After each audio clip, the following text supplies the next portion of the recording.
किसी प्रकार का प्रमाण कुछ भी नहीं है कि जहाँ संघ का कोई भी दूर दूर से भी इन घटनाओं से संबंध हो, फिर भी एक कहानी गढ़ी जा रही है।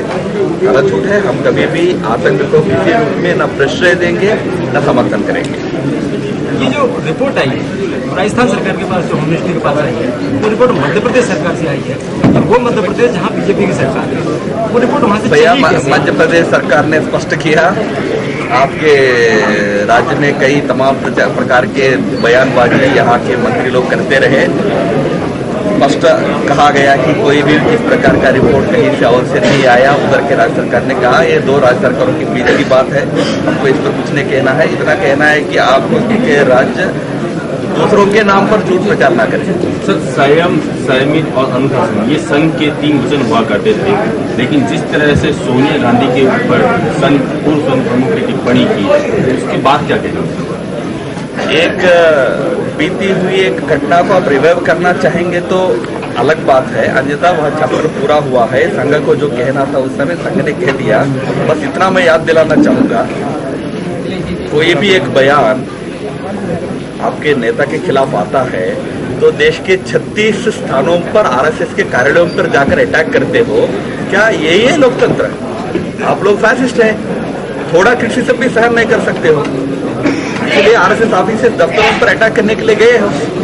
ये कांग्रेस का असली चेहरा उस घटना के बाद सामने आया। लेकिन जिस तरह से संघ के प्रचारक, संघ के लोग हुआ करते, संयमित वाणी को काम में लिया करते, संघ एक अनुशासित संगठन के रूप में जाना जाता है।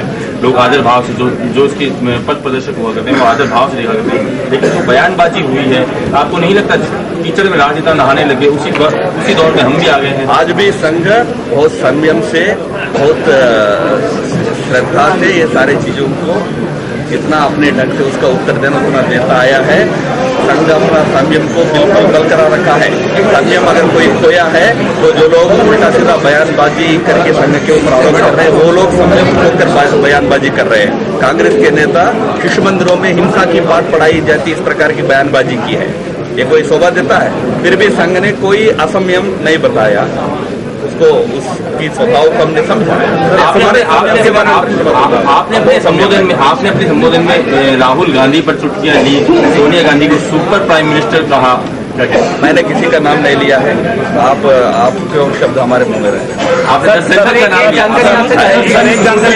जो मुंबई में जो घटना हुई, कल जो महाराष्ट्र में घटना हुई उसके बारे में जानना नहीं, एक कल एक ये कि जो संघ की शाखा पर जो घट पद्धति और जो गढ़ पद्धति, तरुण, बाल और शिशु, ये जो पद्धति, ये जो इसका जो 18 की संख्या का तरुण, 18 का बाल, 18 का ये जो सिकुड़त, इसका दायरा जो 8 और 10 के नीचे रह गया औसत संख्या, जो अपन बाद में लेते हैं। नहीं, आपको जानकारी के लिए बताऊं, देश की हमारे शाखाओं की एवरेज उपस्थिति 20 है। 10-12 औसत अलग होता है। औसत में एक शाखा में कम हो सकते हैं, एक शाखा में 60-70 हो सकते हैं। हमारा नेशनल एवरेज 20 है। हमारे गण पद्धति आज भी कायम है। सर, केंद्र उसका स्वरूप बदला है, उसमें डिटेल में इस समय ना जाए। सर, केंद्र में कांग्रेस सरकार है, महाराष्ट्र में कांग्रेस सरकार है। कांग्रेस की सरकार में अपराध इतना बढ़ गया कि एक एडीएम को जिंदा जला दिया जाता है, इसके बारे में क्या? नहीं, देखिए, इस देश में जो भ्रष्टाचार के खिलाफ संघर्ष होता है, ऐसे संघर्ष करने वाले ईमानदार लोग टारगेट किए जा रहे हैं। पहला केस नहीं है ये, पहले भी 2 अलग केसेस हुए उत्तर प्रदेश में वगैरह, हम जानते हैं।